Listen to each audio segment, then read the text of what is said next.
ગુજરાત સાહિત્ય અકાદમીનું જે નવું ભવન તૈયાર થઈ ગયું છે, થોડા સમયમાં એનું વિમોચન પણ છે. આપણે બધા ગૌરવ લઈએ કે એની ઉપર રાષ્ટ્રીય શાયર ઝવેરચંદ મેઘાણી ભવન એ આપવામાં આવ્યું છે. ગુજરાત સરકારને પણ આપણે અભિનંદન આપવા જોઈએ. અને અહીંયા જે અમારું આ ચેનલમાં એક રેકોર્ડિંગ થઈ રહ્યું છે એટલે એનો પણ આનંદ છે. એમને પણ આપણે અમદાવાદથી આવ્યા છે એને જોરદાર તાળીથી વધાવી લઈએ. કાર્યક્રમના અંત ભાગમાં જવું છે. મને ઘણી વાર એમ થાય કે અમે થોડા ઊભા થાય પણ પાછા આવીને બેસી જાય. કોઈ જવાનું સાહેબ આપ તો ખરેખર માલમી છો એટલે મજા આવે છે. ધરમસિંહભાઈ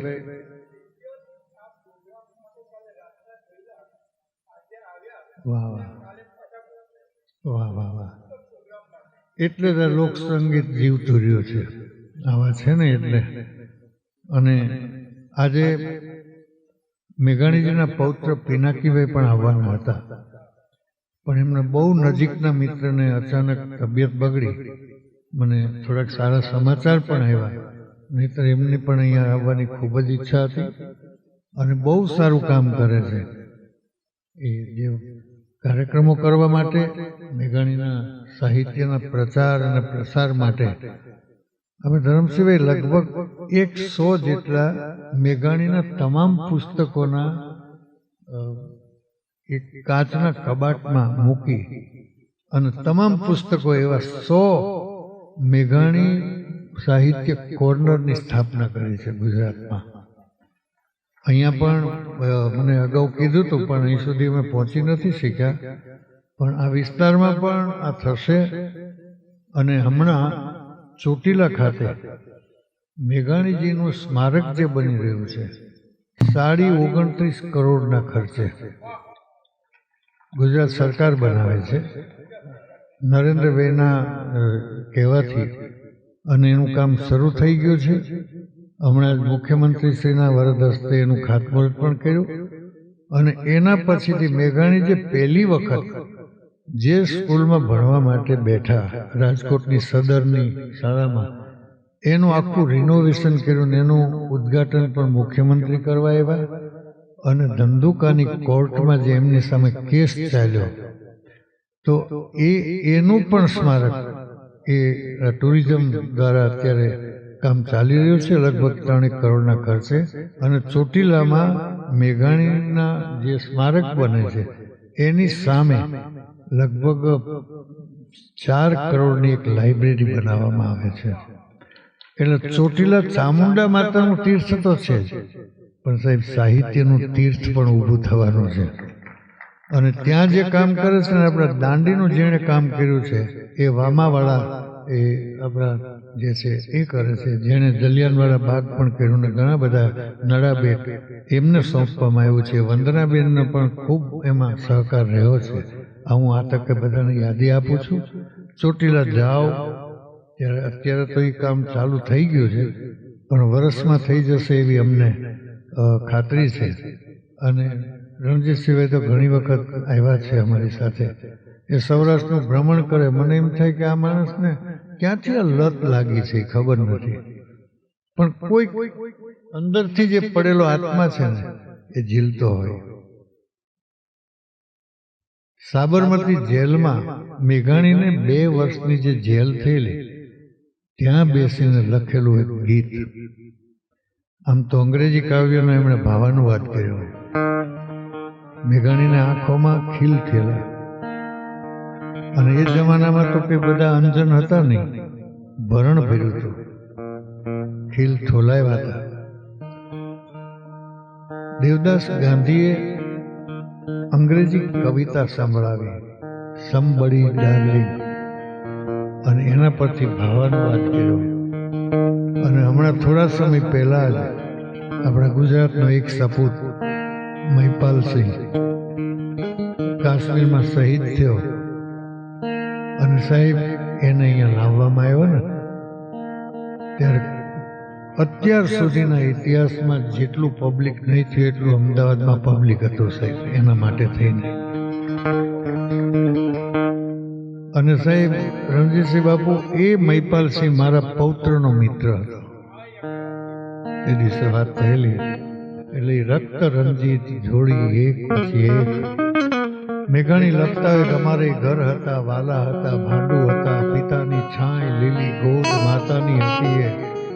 પણ તેથી સમય નહોતો શિશુના ગાલ પણ પંપાળવાનો, સમય નહોતો પ્રિયાને ગોદ લઈ આલિંગવાનો, સમય નહોતો મારી માતને એટલું કહેતા જવાનો કે ટપકતા આવો આંસુને ઓ માં સમજ્ય બાળ નાનો. પોતાની જનેતાને ભલામણ કરતા હોય કે અમે વીરગતિને પામીએ ને તો તારી આંખના આંસુ રેલાય ને માં સમજી લેજે કે તારો દીકરો તને ચૂમી લેવા માટે આવ્યો છે. એવી પ્રબળ રાષ્ટ્ર ભાવના હશે. અને એવા વીરવર પુરુષની જે દિવસે રક્ત રંજિત જોડી આવતી હોય એવી રક્ત ટપકતી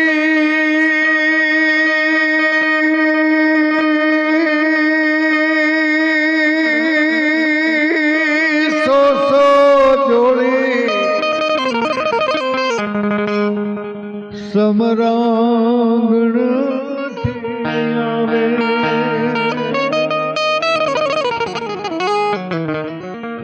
કેસર વર્ણી સમર સેવિકા, કેસર વર્ણી સમર સેવિકા કોમળ સેજ બિછાવે તોય ઘાયલ મરતા મરતા રે માતની આઝાદી ગાવે કે ઘાયલ મરતા મરતા રે માતની આઝાદી ગાવે ઘાયલ મરતા મરતા રે માતની આઝાદી ગાવે.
શોણિત ભીના પતિ સુત વીરની, શોણિત ભીના પતિ સુત વીરની રણસૈયા પર લડતી મુખથી ખમા ખમા કરતી માથે કર મીઠો ધરતી ઘાયલ મરતા મરતા રે માતની આઝાદી ગાવે કે ઘાયલ મરતા મરતા રે માતની આઝાદી ગાવે.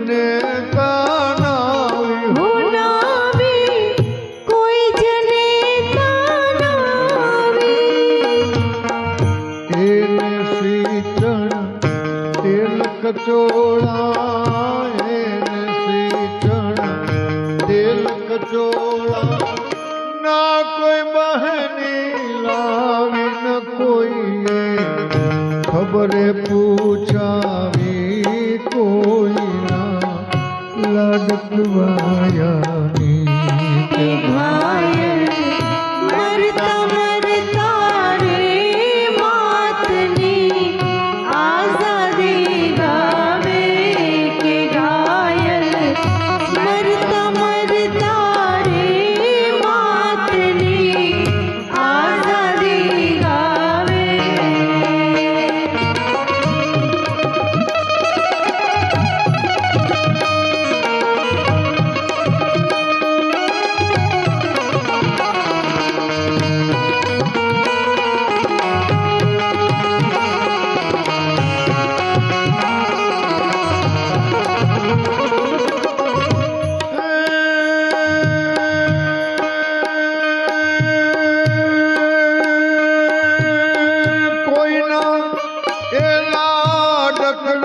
પાસે હળવે પગ સંચરજો હળવે હળવે પગ સંચરજો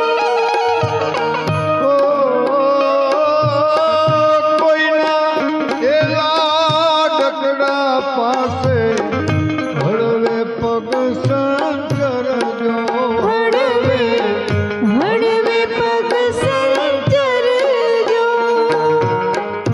હળવે એના હૈયાયું પર હળવે એના હૈયાયું પર કરજો રામણ કરજો પાસે ધૂપસળી ધરજો કાનમાં પ્રભુ પદયો ચરજો કે ઘાયલ મરતા મરતા રે માતની આઝાદી ગાવે કે ઘાયલ મરતા મરતા રે માતની આઝાદી ગાવે છેલ્લા શ્વાસ ઘૂંટતો એ મરદ માણસ છુપાતા ઓઠે એટલું કહેતો હતો, હે દુનિયાના શિલ્પીઓ, તમે મારી પાછળ કોઈ મોટું સ્મારક ન બનાવતા.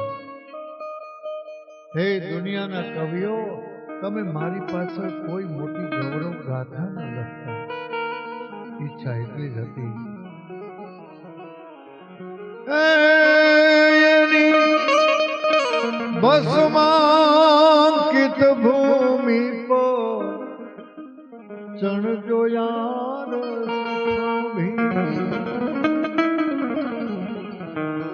એની ભસ્માંકિત ભૂમિ પર ચણજો યાર સખાભી. એ પથ્થર પર નવકો તરશો, એ પથ્થર પર નવકો તરશો. તમે કોઈ કવિતા લાંબી પણ લખજો, ખાક પડી અહીં કોઈના લાડકવાયાની કે લખજો. ખાક પડી અહીં કોઈના લાડકવાયાની કોઈ ઘાયલ મરતા મરતા રે માતની આઝાદી ગાવે. મારી જનની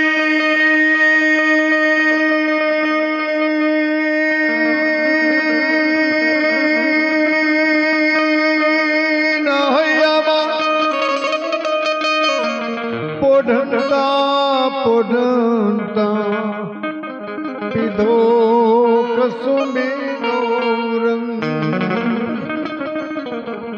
ઈમાના ધોળા ધાવણ કેરી ધરાય ધરાય પામો કસુંબીનો હો રાજ મને લાગો, હો રાજ મને લાગો, હો રાજ મને લાગો કસુંબીનો રંગ, હો રાજ મને લાગો કસુંબીનો રંગ.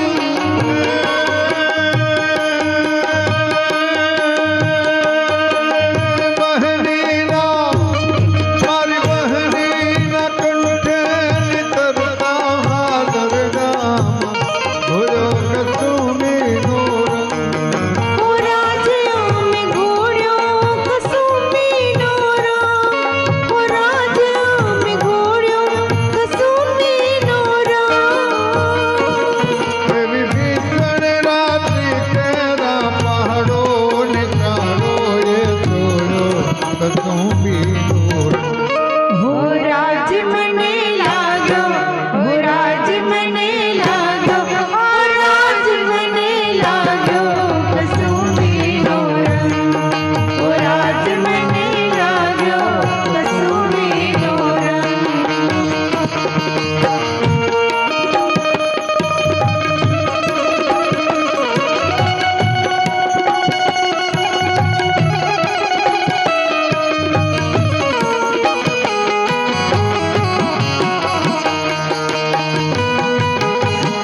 લાગ્યો કશું બીનો હો રાજ મને લાગ્યો હો રાજ મને લાગ્યો હો રાજ મને લાગ્યો કસૂરીનો રંગ હો રાજ મને લાગ્યો કસૂરીનો રંગ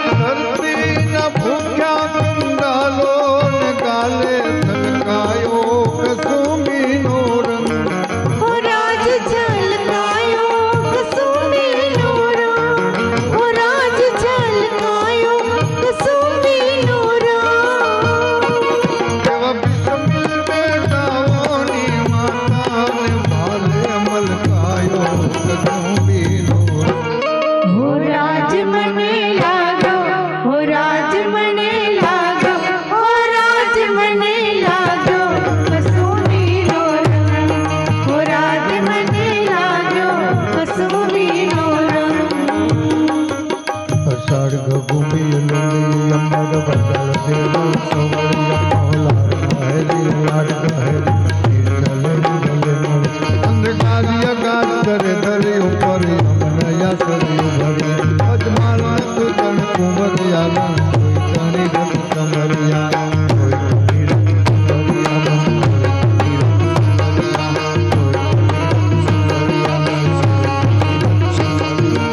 અંબર ગાલે રે ગડે અંબર ગાલે હો ગડે અંબર ગાલે ને મે ગડંબર ગાલે હો ગડે અંબર ગાલે ને મે ગડંબર ગાલે આહા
राज मने लागो, ओ राज मने लागो, ओ राज मने